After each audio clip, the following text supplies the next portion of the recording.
Welcome to Morning Brew for Marketing Executives, the podcast where senior B2B marketing leaders from globally recognized brands in complex industries share their stories and experiences. Here we dive into the world of marketing leadership and hear more about what it's like to be a marketing leader. Today we focus on what it takes to move beyond marketing as a function and into growth as a leadership discipline. We are joined by Susanne Ejsted Isaksson, an experienced executive with a background from global companies like IBM and HPE, and most recently, Universal Robots, which she describes as a scale-up on steroids. Susanne works at the intersection of growth, leadership, and organizational alignment. Her perspective is that growth doesn't come from more activity, but from making clear strategic choices and aligning the organization behind them. In this episode, we explore what it takes to connect market insight, strategy, and execution, and how marketing can play a critical role in that process. This episode is hosted by Yanni Hovila, the managing director of Maven First, who has over a decade of experience working with marketing professionals in a complex sales environment. Let's get started.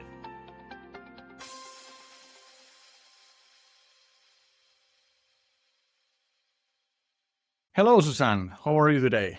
I'm fine. How are you, Yanni? I'm great. It's getting warmer and warmer. We are recording this in early March, so it's getting warmer and warmer. I was just last week in Copenhagen, and it was mind-blowing. I'm living in Finland, Yeah.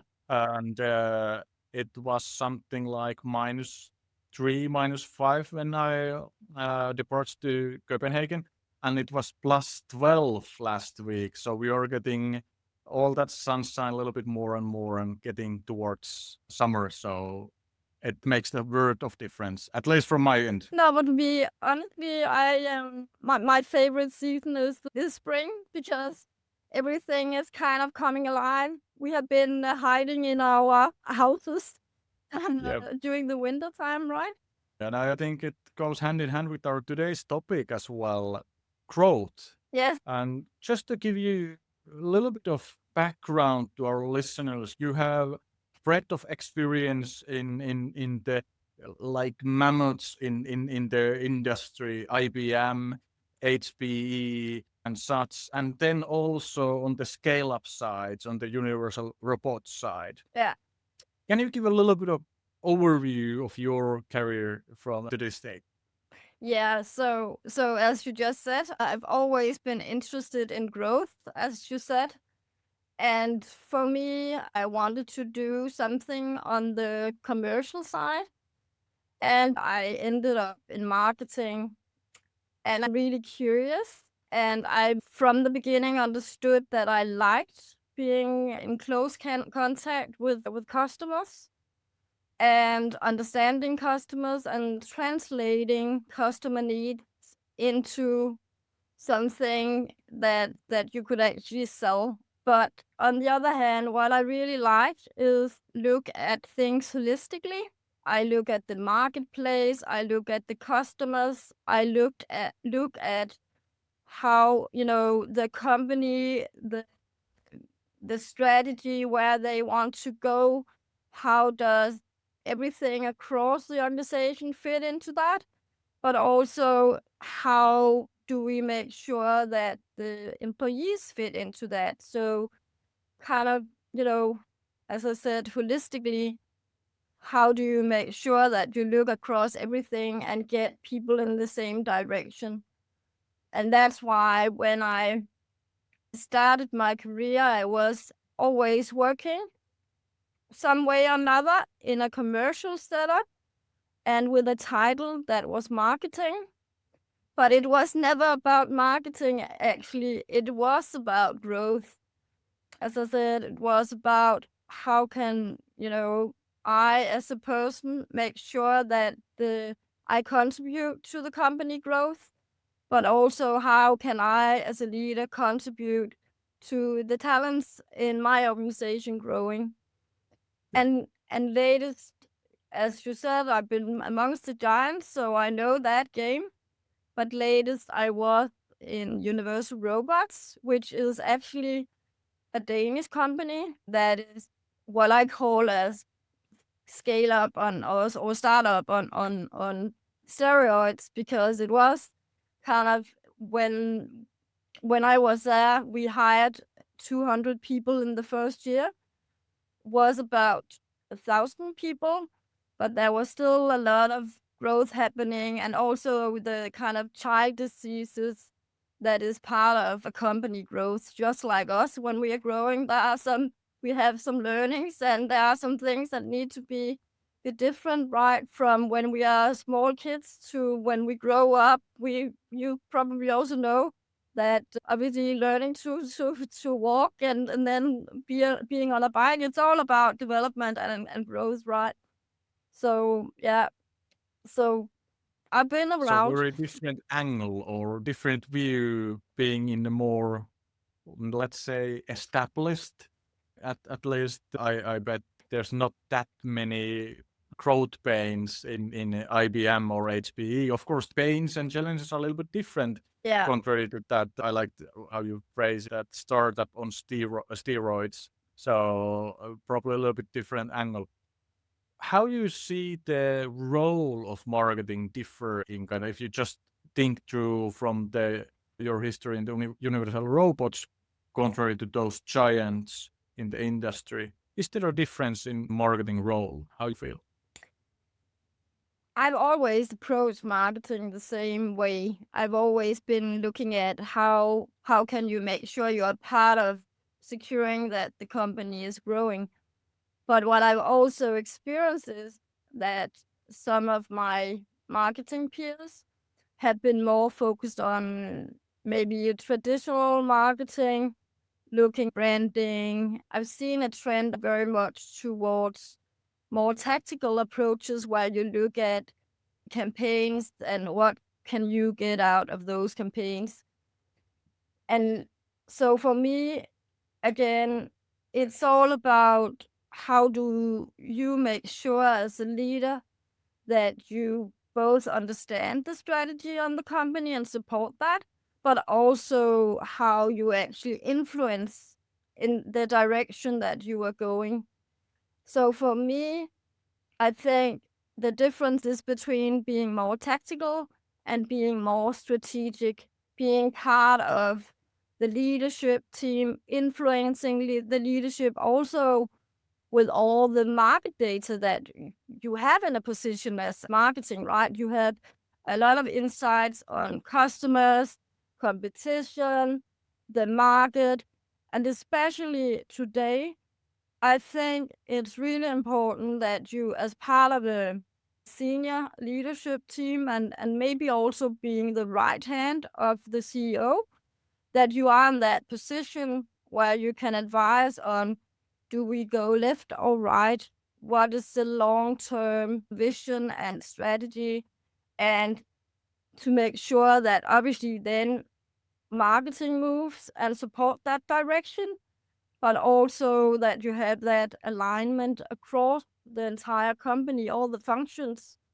Because if marketing goes and think this is all about leads and sales is all about short term and R&D is building something that the customer cannot use, then you won't succeed.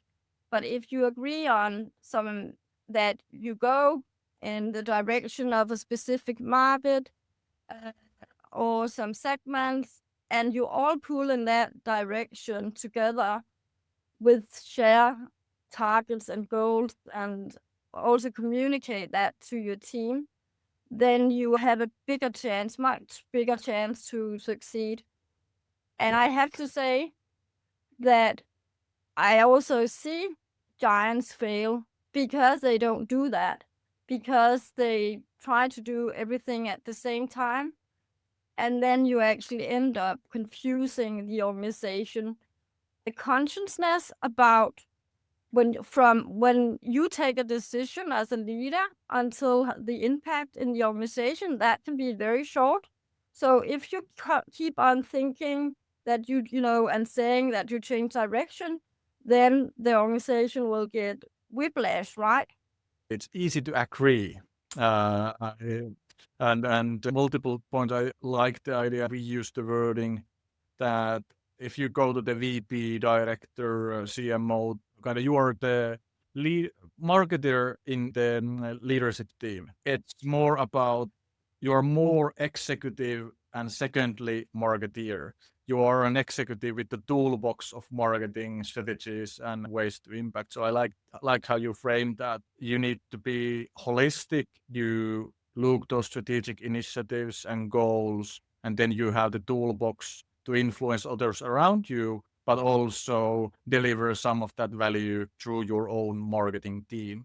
I'm just thinking like the role of how you're gonna frame that influence the strategy early on, give options. And that's not the reality, at least in the complex B2B environment where we work mostly, that in some cases the CMO doesn't have that influence already. So how do you kind of think around the CMO role, or how you see in your experience how you would define the CMO role? I think talking about the CMO role, I think it's important again to look at what is it, how can you as a marketeer, or more like what I call myself a growth agent, how can you make sure that you bring value to the company?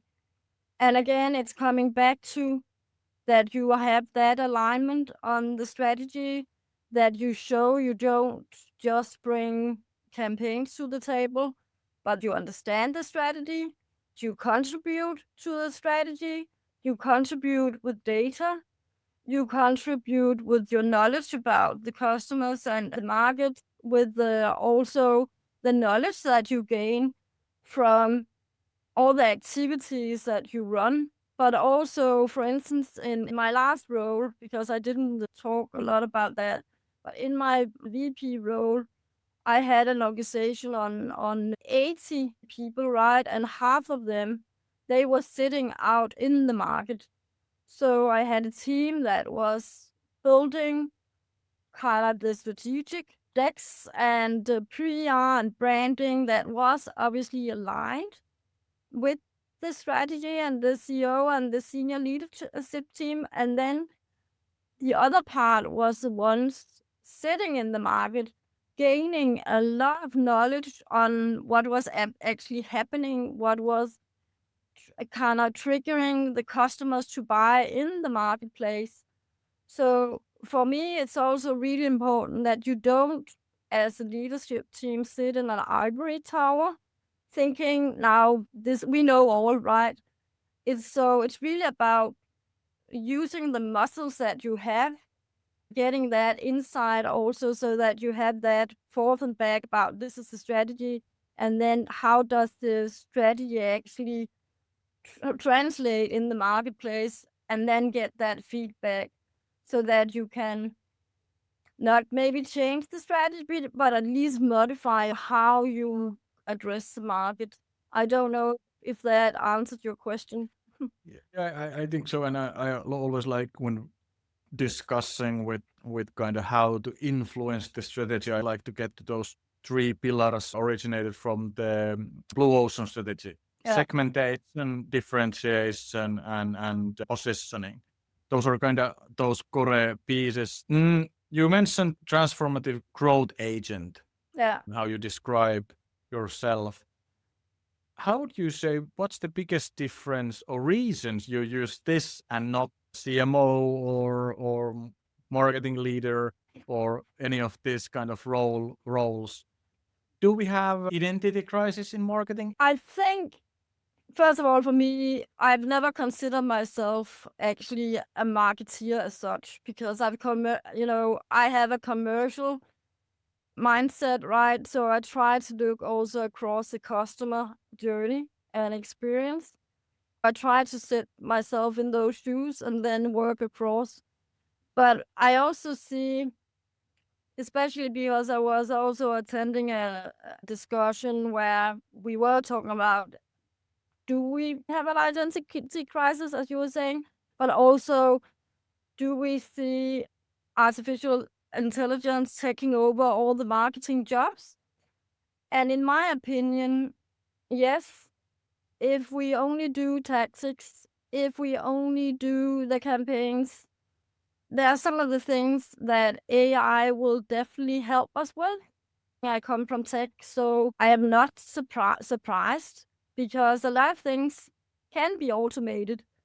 But one thing is, you still need to have a human in the, validating the output.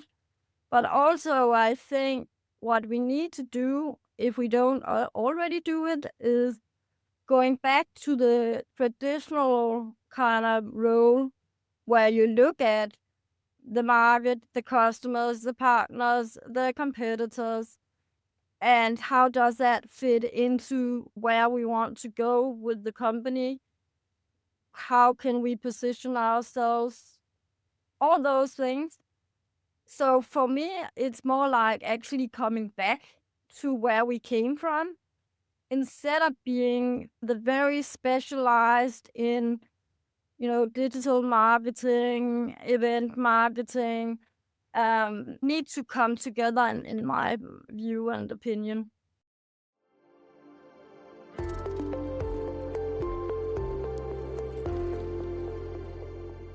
Yep. And let's stay on the identity crisis and your views on that, because I think that's a very important topic for us almost marketeers or growth agents Yeah. in marketing. Let's say, I think it's, if marketing is everything, it's almost like nothing. Yeah. So you kind of need to describe that. And I think it's very easily described in our colleagues in SaaS businesses. The role is very clear. There's not that, at least for me, it seems that there's not that big of an identity crisis. Because we talk about product-led growth, we talk about the demand gen being in the very essence of that. Then we go to the B2C consumers marketing side, and it's pretty clear role there as well.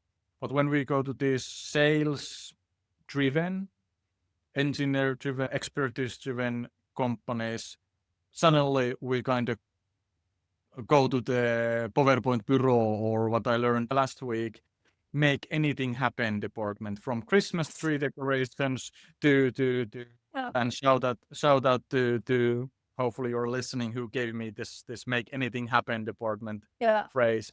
So just to kind of your views, what has happened that we are now in the position we have an identity crisis? Like, what has contributed it to we are now in a position that we kind of have at least a little bit of that identity crisis in Okay. marketing?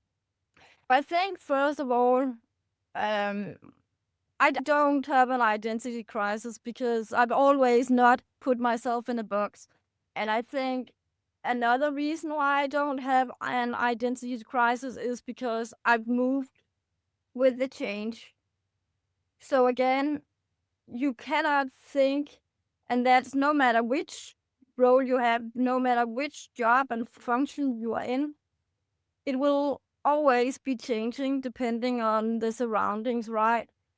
I had a discussion in a leadership network where we talked about that one of the only certain things today is that things are changing, right? When we wake up in the morning, we look to the news and consider, what did Trump do? Did a new war break out? There's so many things so that is changing, and we need to change with it, right? So for me, I think, unfortunately, I've seen some colleagues staying and thinking that they could keep on doing the same things. And that is just not how the world is, right? You think about what is it that is impacting your markets, what is it that is impacting your sales colleagues, and then you need to adapt that change. So, for instance, we know now that years back we could have a strategy that was lasting for 5 or 10 years. We had a strategy for marketing that was maybe 3 years long, and an execution plan that was also long term. And then we executed on it. But I think the important part I'm trying to say is that you need to look up all the time and look at what is actually changing, and then you need to slightly adopt the change and move with the change. So I'm not saying that you need to completely deviate from your strategy, but you need to make sure that it's really aligning to if there's a change. That's also why, for me, it's important that you have that forth and back between a global team and a regional team, because they have their fingers on the pulse of the market, of the customers, the partners. How is the product being perceived? Are there new competitors emerging? Is there market or partners that is struggling because of whatever it is influencing it? So I think if you stand still, you will just be the wave is coming and then you lose your ground. So the point is change with the change. And now, if we think marketing as part of all the changes, and of course, I think last 5 to 6 years, there's probably not many companies that set the strategy 2020 and haven't changed that because there's COVID-19. Use an example, because obviously I've been in those changes, right?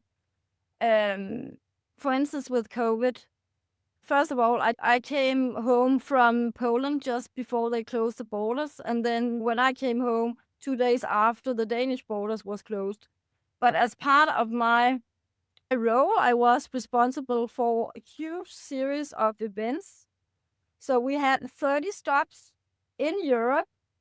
We were expecting around between 30 and 40,000 customers. And then you're looking at, now that border is closed, now all the different guidelines were coming out.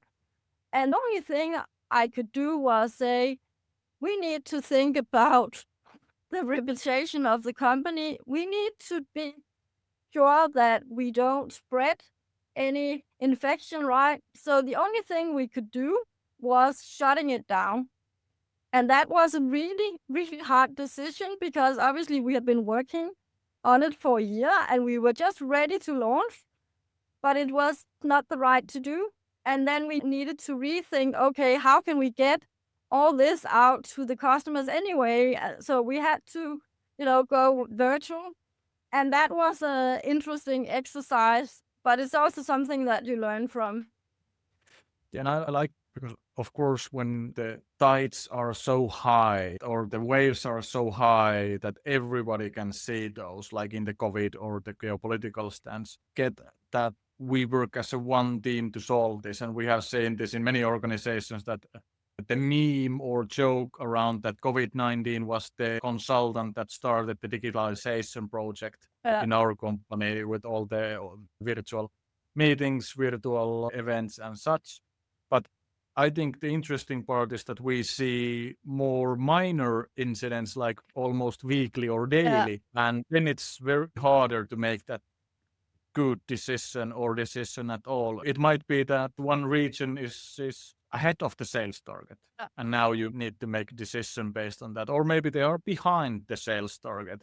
So it's kind of, I think it's on those big decisions where we all can see the evidence. It's almost like easier make that decision, even it's hard, of course, but still kind of that we have those tiny bits.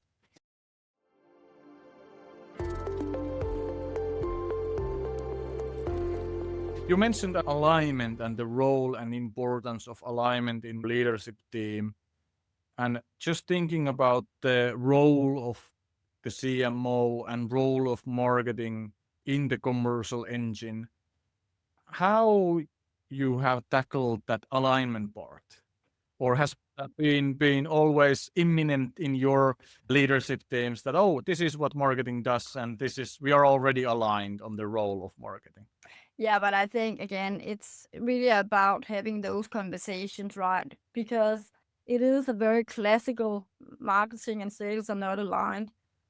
So it needs to come from the top. It needs to be, how do we work together? What is the target we have and how do we split it? So I've had P&L responsibility. And that's what I wanted, because I wanted to kind of have that impact on the company. But obviously, you have the targets. You need to have a clear alignment on, through the marketing funnel, from leads to opportunities to wins, who is going to do what, when, and why. And that is crucial, because the handover between marketing and sales is often where it fails. And I think many marketeers will also recognize that, that marketing has handed over a lot of really quality leads, and then sales is like, I'm working on this. And so it's also a matter of making sure that you have that agreement on what is the expectations. And for instance, we had an alignment guidance published in Universal Robots, because we had those issues, and we could see that the leads was stuck with sales because they were not dealing with it. And I had to bring it up in the end to the CEO, because we were spending a lot of money, euros, dollar, on doing what we had agreed we wanted to do. But instead, the sales were looking at, I'm more comfortable with speaking with the customer I already have, instead of opening the doors together with marketing on new prospects. I'm smiling because I have heard as Yeah, probably you yeah. as well, with same story so many times. So, but again, it is, for me, it comes back to the strategy and the alignment, the agreement you make, and then it's really coming back to the follow-up and keep on following up and monitoring. And if some markets are not performing, then you can see, is it, what's the problem? If you have insight on your entire funnel, then you can really see where the problem is. Sometimes it's because there's not enough leads coming in, or the leads are stuck, or they are not being converted because the salesperson cannot handle it, maybe, or don't have. There's so many reasons, and that's why it's really important also that you have those conversations. It was more me discussing and looking with the senior leadership team on where would, trying to figure out what the problem was so that we could solve it. So that kind of conversation and follow up together, having all in the same virtual room, is really important.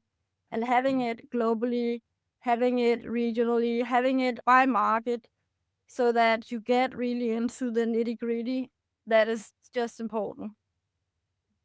And I think you had a point there that you eventually needed to go to the CEO to mention, and now you had that alignment, and then it kind of went downstream to the sales team and sales organization to fix that leakage there in the value. So I think that's a good point to our listener, that when you have that marketing and business alignment on the role and expectation, then the sales and marketing alignment is, you have more leverage and it gets easier. Or what's your experience on that?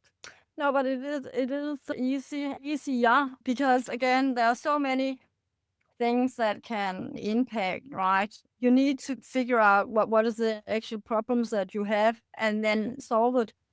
But again, for me, we had that SLA with the sales, and it was written down, and it was, we did enablement sessions on it. Obviously, our CRM systems, our tools, processes, all was streamlined and aligned between sales and marketing to streamline that handover.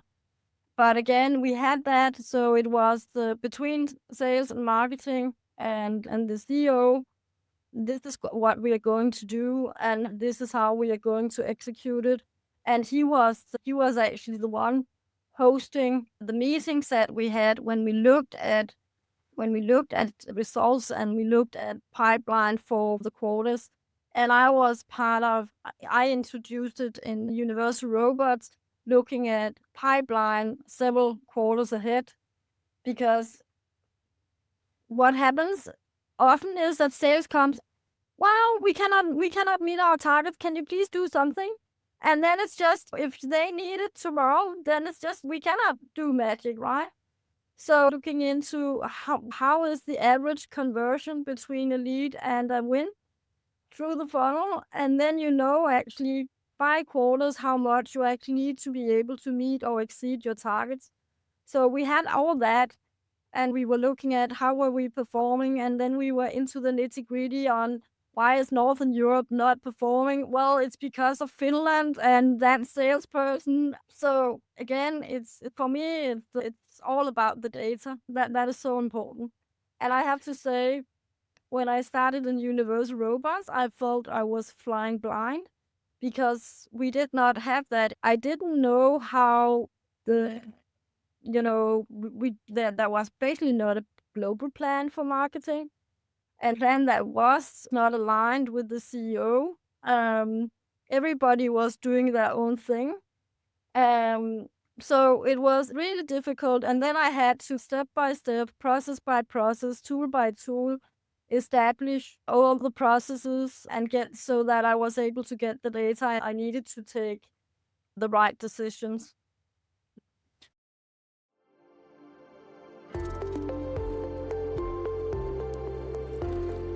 To the imaginary company X, or as in every CRM and marketing automation project, there's always that Acme. Yeah. So imaginary Acme company. And because I like the idea of alignment and CEO marketing leader alignment, but just what that actually means for you to get that alignment. So if you are in that imaginary company X and you start in the role and you see what you just mentioned, that the plans are not aligned on the strategy from your point of view, the CEO is not aligned with marketing expectations, what would you do next? Oh, that's a lot of things, right? But for me, it really starts with the listening and talking with people. When I started at UR, I was really talking with obviously I talked with the CEO, but I also realized that the CEO not always, it's more like the kind of the shiny thing that, it's the gloss story that you get, right? So I spoke with my own people. I spoke with the people sitting in the regions. There was not a CCO at that time, so I was actually also responsible for some of that at that time. I spoke with all the regional salespeople. I spoke with their R&D, and all the people that actually had opinion and impact also on what was happening. And then I started mapping out, what can we do easily? Is there some best practices that we can scale? Is there something that we need to stop, and what needs to be started? And then the conclusion was very much at Universal Robot that we definitely needed to have the data. We needed to also have an opinion on what is the strategy and the aligned marketing strategy. So there's not, I cannot say you do one thing that you succeed. There's obviously a lot of things that you need to do. And then from there on, what can you do short term and what is you need long term to be able to succeed? And let's go to very detailed discussions around our stakeholders. What you try to understand, their expectations, their hopes for marketing, their needs for marketing. Just to kind of give our listeners a concrete example, like what in that conversation, what's the aim? What try to understand? Is that more about, you mentioned listening, but is it more about their expectations towards marketing, their challenges? In the end, I get all the pieces together and then I can make a conclusion based on that. Processes that are not working. That can be prima donnas that need special treatment. That can be that the product is just not good enough because it's not aligned with the customer.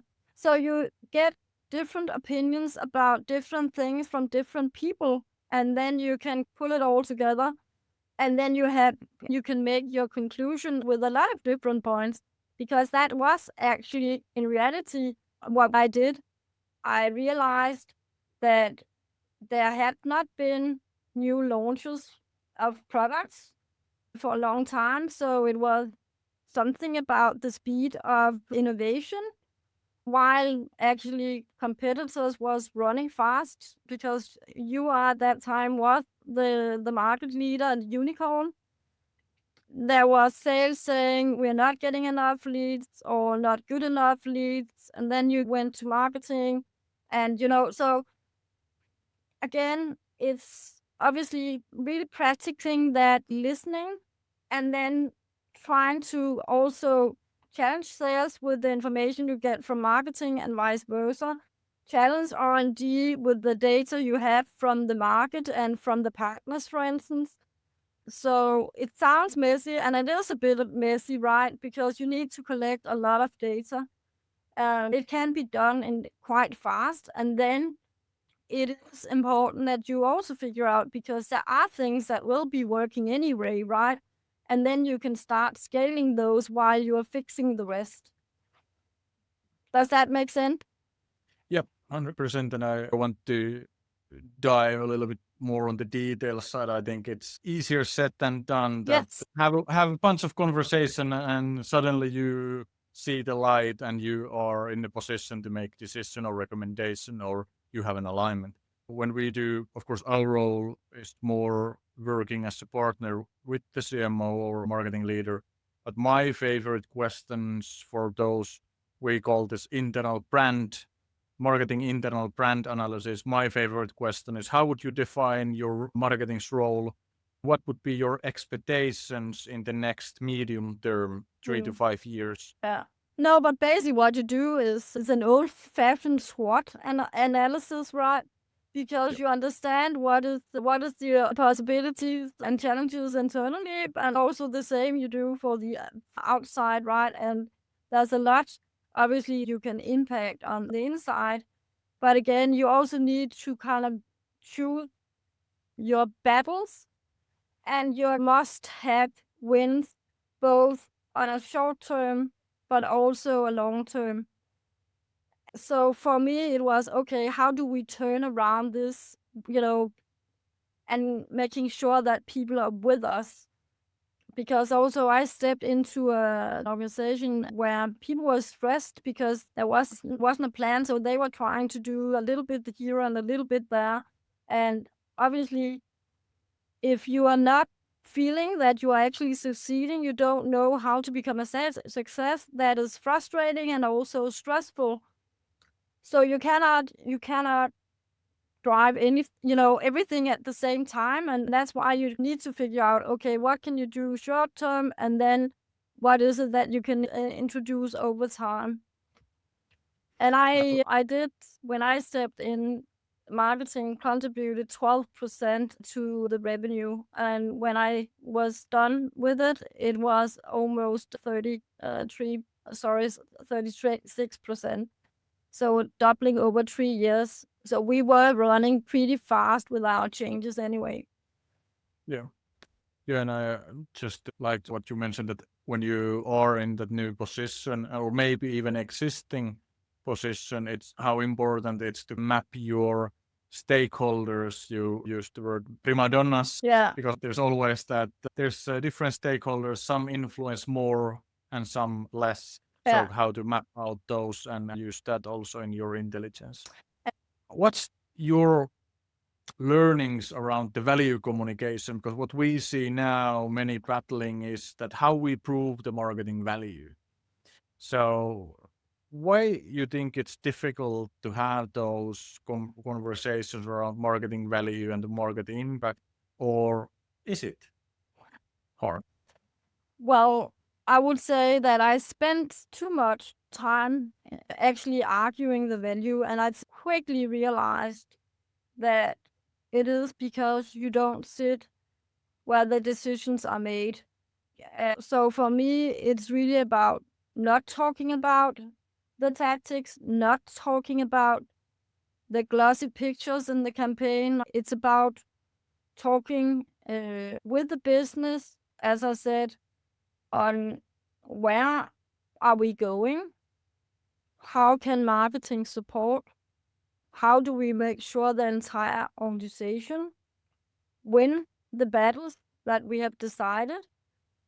So for me, it's really elevating the conversation from being very tactical to being strategic.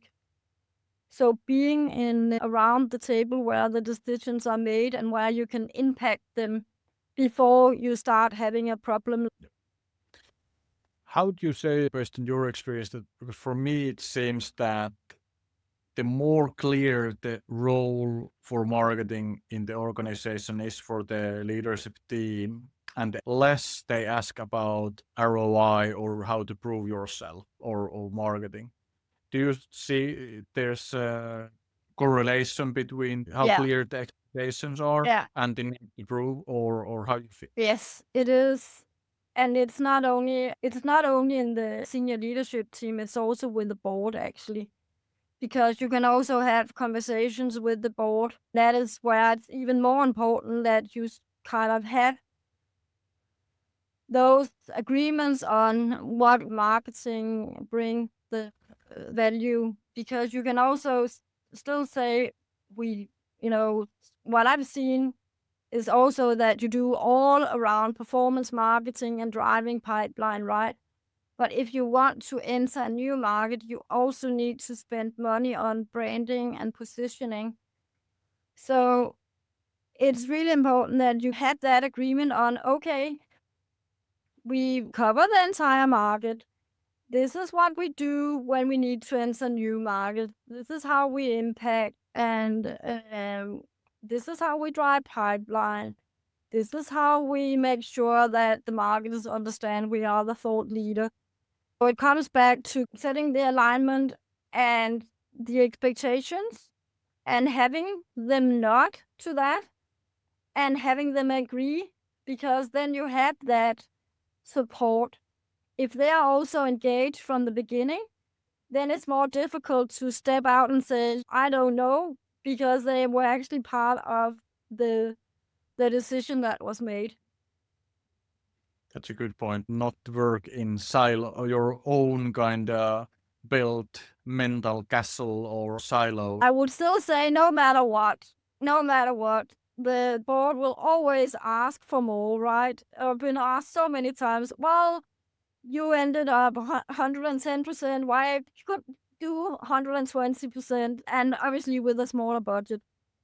Yeah, but we all have our jobs, and that's the job for Yeah, if you're a board exactly. member, ask for more. Yeah. So that's hand in hand.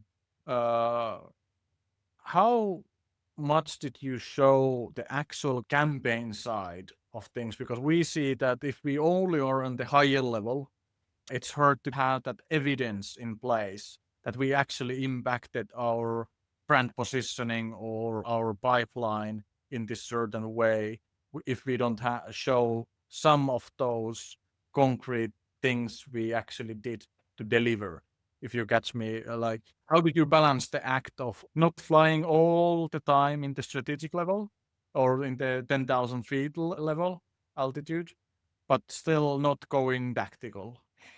But for me, it was just showing overall. So, for instance, if you had a large event, it was natural to talk about how did we position ourselves? What was the outcome of this press conference?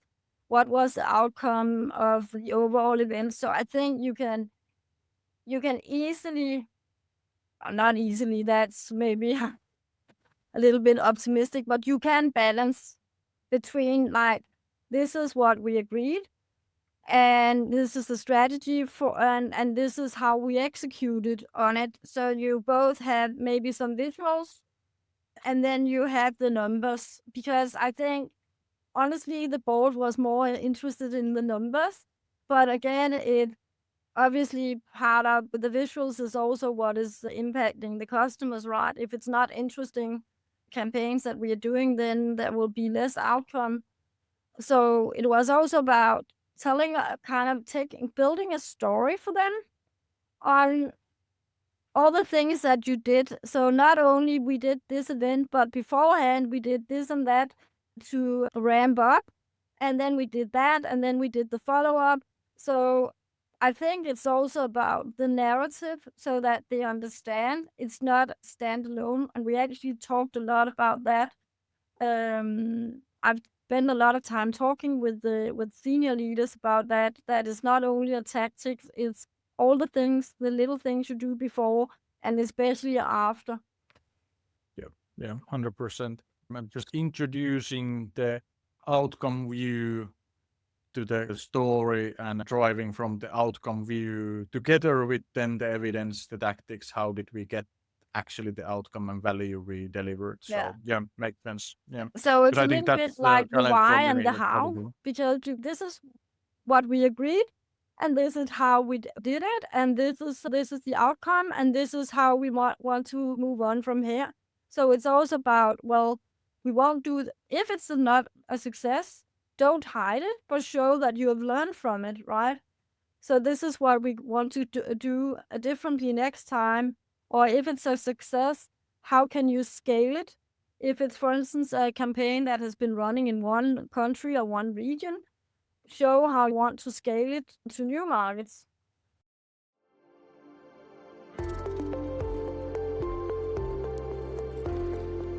And we have a couple rapid fire questions we have asked all the guests in the show. And I have one new one Okay. for this year because of and it's I can already say that it's a little bit about the lead generation side. But let's start with the easy one. Let's say use the universal robots position as an example. If you could get marketing budget 3 times and resources, so both FTEs and budget, what would you do? How would you use that budget? I don't think I've ever experienced that. But I think the way that I would use the budget was I would definitely use it on more insight. I would use it on getting more data because that is really important, right? What is working, what is not working, what is the competitors doing, what is the customers thinking about us, how can we impact the market. So for me, it's very much about the data and processes, I would say. And then it's also a matter about the people. Do I have the right people to to both challenge what we are doing today? So maybe getting more senior in, but it's also about do we also have new people coming in with new mindsets and new technology? So that's another part. That's the people side, and then obviously there's I would say the technology is changing so rapid, but also can do a lot from marketing. So yeah, data, technology, people, processes. So it's not about creating a huge billboard, even though that could be interesting as well.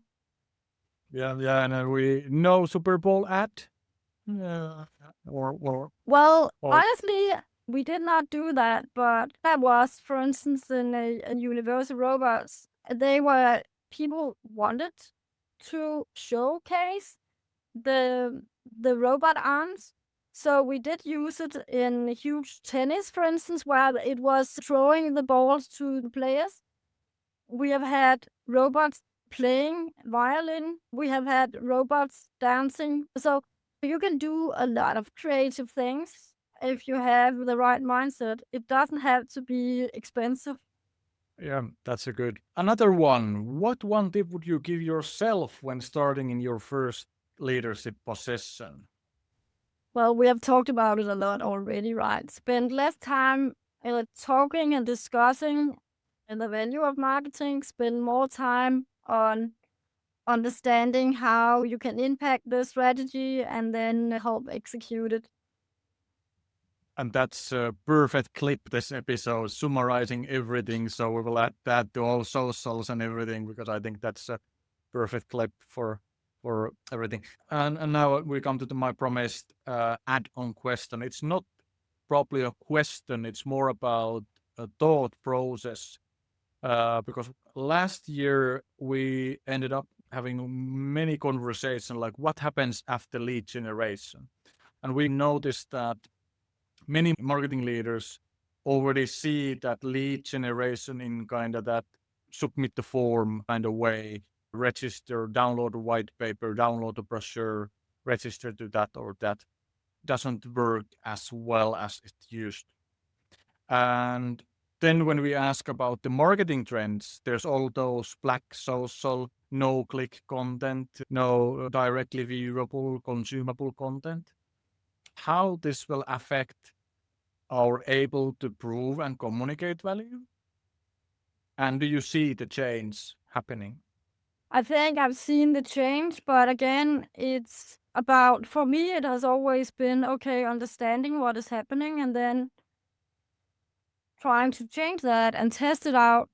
I've always encouraged my team on testing new things. If things are not working, what could be working instead? So my encouragement to marketing would be keep changing with the change and keep testing and dare to test. Because I also see that some of my colleagues is kind of stuck in doing the same thing over and over with, and not examining whether it still makes sense. And that's actually what I did also in many of my roles, was looking at what is already done, and then you have to think about, okay, which ones are not making sense to do anymore, stop them. So keep changing with the change. Yes, keep changing with the change. No, but again, for me, we talked a lot about growth, and I think by now that I have a growth mindset, right?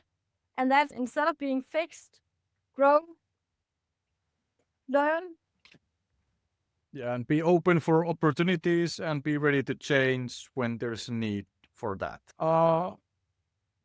Thank you so much for sharing your experience and insights and your growth mindset. If our listeners want to have more of that growth mindset, what would be, Susanne, the best way to follow or hear or read your thoughts? LinkedIn? I post about, well, not so much marketing, even though it is part of my DNA, but more on growth and leadership and how to align strategy and execution with people and technology. We will definitely add your LinkedIn link to the show notes as well for our listeners. So I had fun. Did you have fun, Susanne, today? I felt a little bit like a journey down memory road.